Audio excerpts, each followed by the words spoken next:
डबेवाले आणि चर्मकार समाजासाठी 12,000 घरांची निर्मिती होणार। प्रकल्पासाठी 30 एकर जागा प्रियांका होम्स देणार। फडणवीसांच्या उपस्थितीत राज्य सरकार आणि मुंबईतल्या डबेवाल्यांच्या संघटनेमध्ये सामंजस्य करार। धारावीमध्ये 850 कुटुंबांना घरं मिळणार। 3000 झोपडीधारकांचं पुनर्वसन होणार। सेक्टर 6 भागात झालेल्या भूमिपूजनाने रेल्वे कर्मचाऱ्यांची निवासस्थान आणि कार्यालय उभारण्याच्या कामाचाही शुभारंभ। धारावी पुनर्विकास प्रकल्पाचा माटुंग्यात पुनर्विकास भूमिपूजन सोहळा। घाईघाईने आणि गुपचूप भूमिपूजन का केलं? काँग्रेस खासदार वर्षा गायकवाड यांचा सवाल। सत्ता जाणार म्हणून सरकारचं धारावीचं भूमिपूजन करण्याची गडबड। धारावी पुनर्विकास प्रकल्प भूमिपूजनावरून विजय वडेट्टीवारांची टीका। 1 नोव्हेंबर 2024 पासून 7/12 उतार्यावर आईच्या नावाचा समावेश होणार। 1 मे 2024 रोजी जन्म झालेल्या व्यक्तीच्या नावावर खरेदी करायची असेल तर आईचं नाव लावणं बंधनकारक, वडिलांचं नाव लावणं बंधनकारक नाही। मुख्यमंत्री एकनाथ शिंदे मोठा मास्टर स्ट्रोक खेळणार। 25 ते 30 सप्टेंबर दरम्यान विधानसभेचं एकदिवसीय अधिवेशन घेऊन हैदराबाद गॅझेटियर लागू करण्याच्या तयारीत। त्यामुळे मराठवाड्यातला मराठा समाज हा कुणबी होऊन ओबीसी मध्ये जाऊ शकतो। नवी मुंबईतनं मंत्रालयापर्यंत धावणार एसटी बस। अटल सेतूवरून जाणाऱ्या बसमुळे 1.5 तासांचा प्रवास अर्ध्या तासावर। बीड जिल्ह्यातील 292 गावातलं पाणी दूषित। नमुने तपासणीनंतर आरोग्य विभागाकडून ग्रामस्थांना काळजी घेण्याचं आवाहन। प्रभादेवीत रस्ता खचलेल्या ठिकाणी पाण्याच्या पाईपलाईनचं काम अवघ्या 22 तासात पूर्ण। थोड्याच वेळात पाणी पुरवठा होणार सुरळीत। एपीएमसी मार्केटमध्ये चीनी लसणाची विक्री। स्वस्त दरात लसूण खरेदीला ग्राहकांची पसंती। यामुळे देशातील लसणाच्या मालाला फटका बसत असल्याचा व्यापाऱ्यांचा आरोप। कांदा निर्यातीवरील किमान निर्यात मूल्यात कपात। केंद्र सरकारने काढली अधिसूचना। कांदा निर्यातीवरील किमान $550 निर्यात मूल्य रद्द। केंद्र सरकारच्या निर्णयाने शेतकऱ्यांना दिलासा।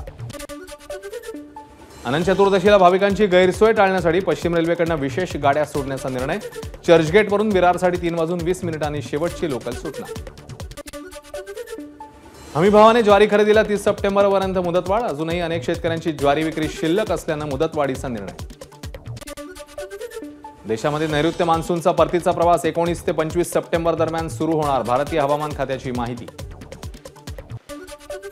मराठवाड्यातल्या 6 जिल्ह्यांमध्ये 100% पुढे पावसाची नोंद। छत्रपती संभाजीनगर जिल्ह्यात सर्वाधिक 116% पाऊस झाल्याची माहिती।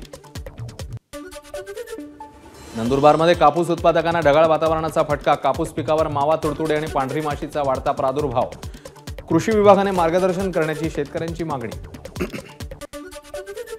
मुख्यमंत्र्यांच्या वर्षा निवासस्थानी गणपतीची आरती करण्याचा मान शेतकऱ्यांच्या मुलांना।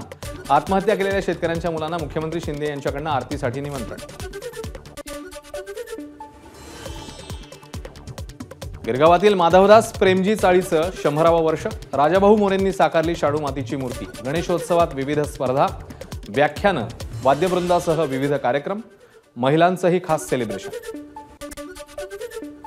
पिंपरीमध्ये सुवर्ण महोत्सवी वर्षानिमित्ताने ज्ञानदीप मित्रमंडळाने साकारला राधेश्याम महलाचा देखावा। देखावा ठरतोय गणेश भक्तांसाठी आकर्षणाचा केंद्रबिंदू। पुण्यातल्या शंकर महाराज गणेश मंडळाने साकारला कोल्हापूरच्या महालक्ष्मी मंदिराचा देखावा। देखावा पाहण्यासाठी भाविकांची मोठी गर्दी। मुंबईच्या सांताक्रूजमधील यशवंतनगर सार्वजनिक गणेशोत्सव मंडळाने उभारला अयोध्येतल्या राम मंदिराचा देखावा। यंदा या गणेशोत्सवाचं 40वे वर्ष। ओमानच्या मास्कतमध्ये महाराष्ट्र मंडळाकडून धुमधडाक्यात गणेशोत्सव साजरा। वारी आणि महाराष्ट्रातील संत परंपरेचा साकारला देखावा। नागपूरच्या ऑडी कार अपघात प्रकरणी वाहन चालवणाऱ्या अर्जुन हावरे आणि रोहिणी चेंतमवारचा फॉरेन्सिक रिपोर्ट समोर। दोघांच्या रक्तामधलं अल्कोहोलचं प्रमाण कमी। पोलीस पुढे काय कारवाई करतात याकडे लक्ष।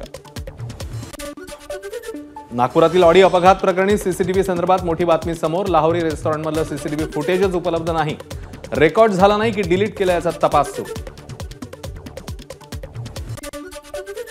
आरोग्यमंत्री तानाजी सावंत यांचे पुतणे धनंजय सावंत यांच्या घरासमोर गोळीबार। मध्यरात्री 2 अज्ञात इसमांनी दुचाकीवर येऊन केला गोळीबार। परंडा तालुक्यातील सोनारी इथली घटना।